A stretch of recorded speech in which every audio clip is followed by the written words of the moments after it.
when last we wandered these myriad plains. It's a home to the Tenari, what most primes call demons, and they've got that name for a reason. They are unpredictable and murderous, and the few you can trust are few and far between. And still, we journey on. Since we're here, let's go ahead and talk to Ebb Creekness. Oh, it's Ebb Creek Knees. Okay, I've been misreading that. Alright, Ebb of the Creaky Knees. Find it odd that I have to click twice on all of them to get them to speak. You see a slightly stooped old man with a full gray beard and a lion's mane of gray hair. He wears a couple of shoulder guards as armor, and he keeps a helmet nearby. He smokes a pipe and carries a pouch of tobacco about his waist. He looks pretty strong, but he's a little plump and also appears to have some sort of breathing trouble. Well now, aren't you a sight, lad? Never have I seen so many scars blinking in a fella. Like a scar cloak you're wearing. Where you been? Hanging out in a grain thresher? He laughs. Oh, I'm just jesting with you, lad. No offense meant, and I hope no offense taken. I'm Ebb. He extends his hand. Greetings, Ebb. His handshake is firm. Now, I hereby tender my apologies for the unfair jeering, lad. Hope no hard feelings. Can I buy you a tankard or two of something to soothe any ruffled feathers? Why not? That's the spirit, lad. Bide a moment. He rises to his feet and heads to the bar. After a moment, he returns to his seat with a pair of tankards. Here you go, lad. Drink up. He takes a massive swallow from his own tankard, puffs on his pipe, and says, What can old Ebb do for you on this fine sigil day? I had some questions about this place. Oh, well, I gathered that. Just to look at you. I mean, you don't look like you're from around these parts, lad. You look a little too out of sorts to be a seasoned native. So, what can I help you with, lad? You need to know the lay of the land. Ebb winks. Well, let's start with, who are you? Ebb Creek Knees, third measure of the harmonium. Now retired and being a tout with one's voice, since I don't step as lightly as I might these past 2 or 3 decades. Now, lad, who be you, and what trouble might you be in? Third measure of the harmonium. Ebb puffs up slightly in pride and gets a semi-stern look on his face. Aye, third measure of the harmonium. He relaxes a little. Though I haven't served a tour of duty in many a decade, pushing a quill wasn't quite up my alley after all the fights and skirmishes I've been in. So I just bide my time, keeping tabs on things down here in the hive and helping out a little where I can. And you look like someone who might need a hand. Are you in some kind of trouble, lad?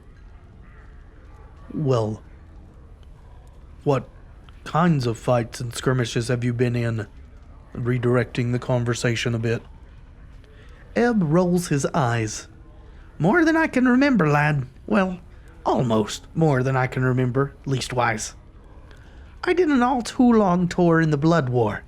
That infernal muck-up of War of Lies on Terrace. Far too many years in the Black Centuries War. Ebb begins to tick off the wars on his fingers and counts silently to himself. Then there was the Three Plains War and many others. I even took part in the Harmonium War of Liberation. Oh, towards the end there, I was also in the Sigil City Watch. Some could argue that that was the most dangerous of them all.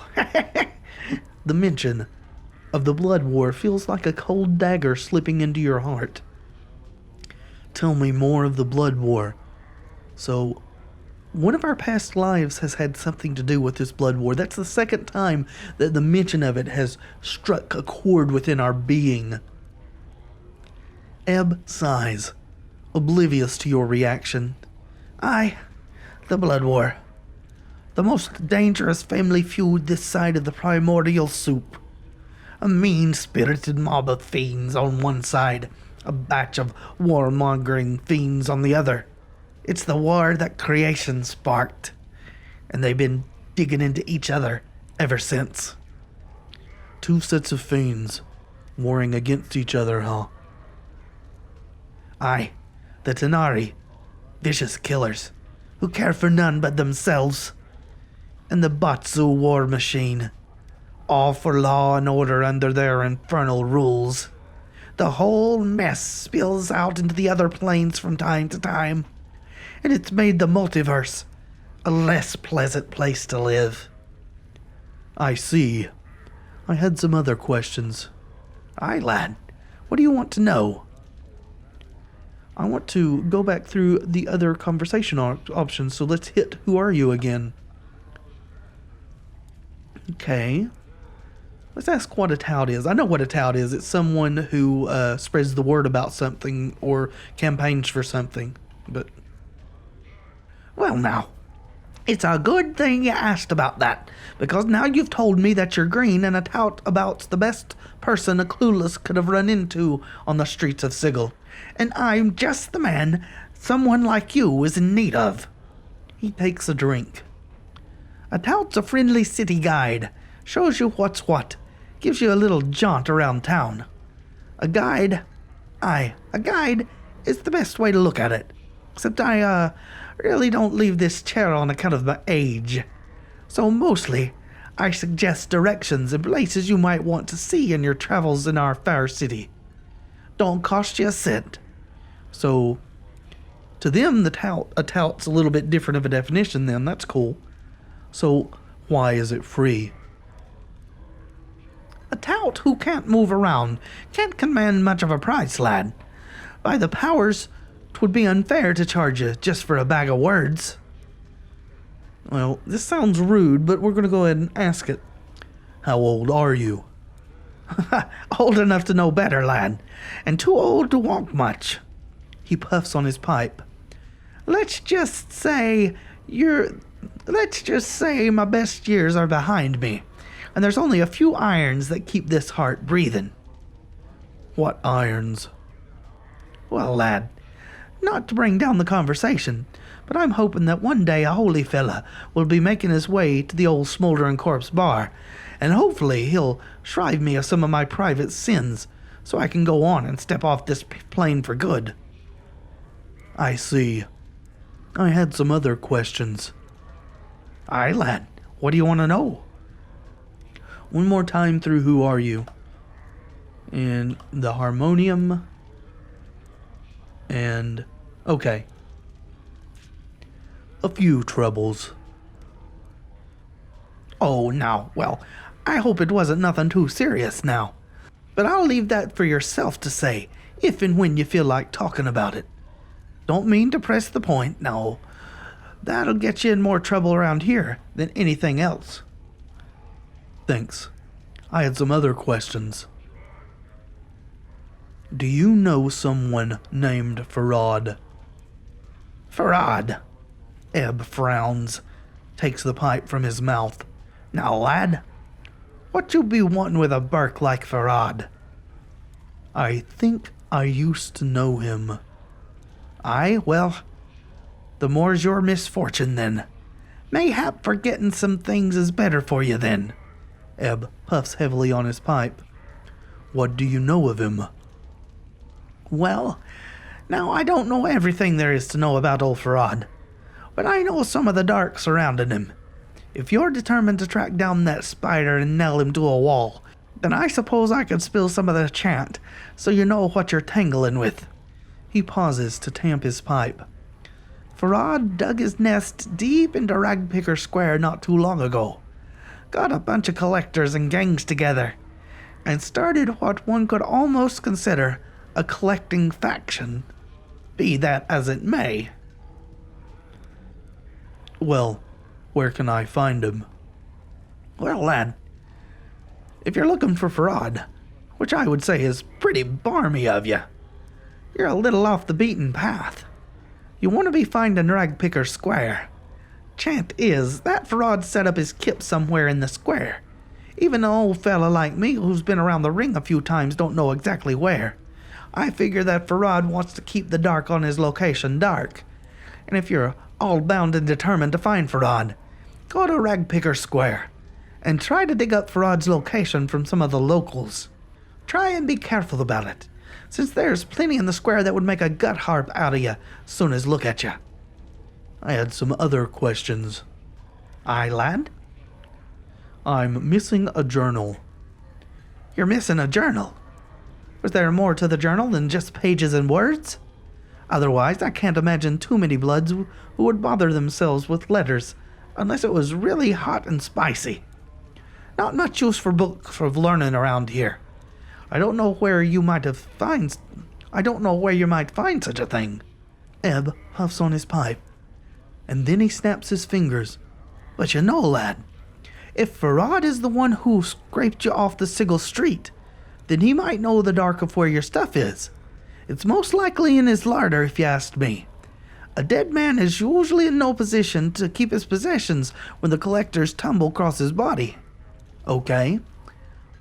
I think I stumbled upon something here that I was supposed to get to by telling him that I woke up in the mortuary, which I didn't do. That's fine, though. Well, tell me more about Farad. Okay, so we know that. Alright, more questions.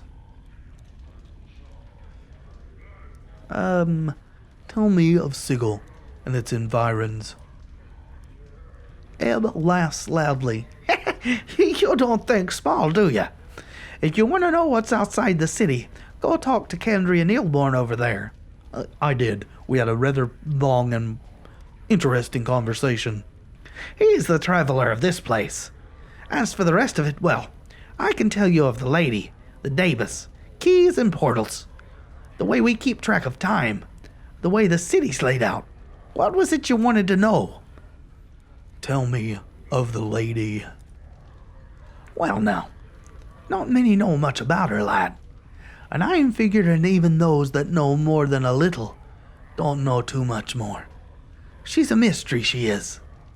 And even should you run across her, powers forbid, she's silent and deadly. She's not evil, far as I can tell. But she keeps the dark about herself in Sigil pretty tight. None's been able to penetrate it. And if they have, they've been mazed. Mazed? What do you mean by mazed? Aye. Sometimes bloods will be packed off to a place where they can't do no harm. The lady, see, she'll take a bit of Sigil and make a dimensional pocket out of it, a maze.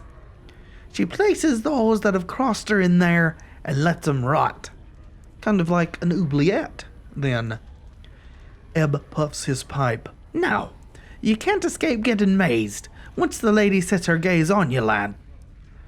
She'll get you eventually, no matter how hard you try and dodge her. You'll be walking down an alley, or about to step through a portal, or take a left turn down a street you've gone many-fold times before, and suddenly you're someplace you don't recognize. Now, mazes aren't escape-proof.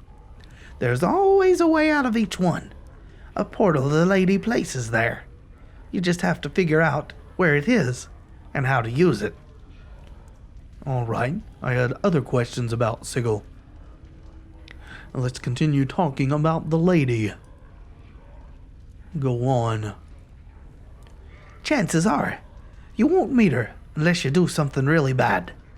Hurting a lot of people, killing a Davis, challenging her rule, worshipping her. She hates that, we figure. Or interfering with a Davis' work, which may as well be the lady's work. If you're lucky, just the mercy killers will come for you. But if she comes, you'll be dead as soon as her shadow falls on you. All right. Please continue. Now, the lady can do almost anything in Sigil Land, near as we can figure. Make it bigger or smaller, make new portals, Seal off old ones. Make sure the blood war don't break out in the streets. Keep folks from teleporting into the city. Keeping the powers out. Who are the powers? It's another way of saying gods, lad. And there's a great horde of them across the plains. Ebb takes a puff on his pipe. They can't come to Sigil, though. The lady has a way of keeping them out that she hasn't spilled the chant to yet. Be that as it may, it's kept Sigil from being seized by outside interests. All right. I had some other questions about Sigil. What else did you want to know of the cage? Tell me of the Dabus. Aye, those funny-looking floating bloods that speak in symbols? Quite a piece of work, eh? The Dabus are kind of the lady's janitors and workmen, doing exactly what she wants. Make sure Sigil's running up to snuff, patching walls, tearing down buildings, building new ones, setting up portals, sealing off others, and on and on. They're a pretty neutral, faring bunch, and you don't want to interfere with one, or kill one, or you'll bring the lady's wrath down on you right quick. Okay, I'll make sure not to do that. Tell me more about Sigil. Tell me of Sigil's time. The way we measure time in Sigil's by the brightness of the sky. See, we haven't got a sun and moon like most worlds. We just got this everlasting haze that brightens and darkens at regular cycles. What most folks call midnight, we call anti-peak. And what they call noon, we call peak. See, it's based on the peak and anti-peak of the brightness. So when someone says about 5 hours past peak, that's what they mean. All right. I had some other questions. What else did you want to know? What can you tell me of the city's layout? Oh, let me wet my tongue. He takes a pull from his tankard. The city floats above an infinitely tall spire. The spire. It lies on its side like a discarded wagon wheel, but there's no spokes that connect it to the spire. It's divided into 6 wards, each of them with its own function. Right now, you're in the hive. I think the purpose of the hive is to be squalor to the rest of the city's grandeur. Factions, philosophical clubs, or gangs, if you prefer. Divide up the rent of the city between them. Were you in a faction? Ebb raises his hand as if to stop you and laughs silently. Oh, now hold on, lad. I'm no has-been faction member. They say, and they're right, that once you're one of the Harmonium, you're a Harmonium for life. We're the Bloods that try and make sure Sigil stays out of trouble. No rocking the spire. No folks getting too over-enthusiastic about hurting each other. Keeping the city down to a low roar. And we try and keep the peace, lad. And most times we do a decent job. All right, tell me more.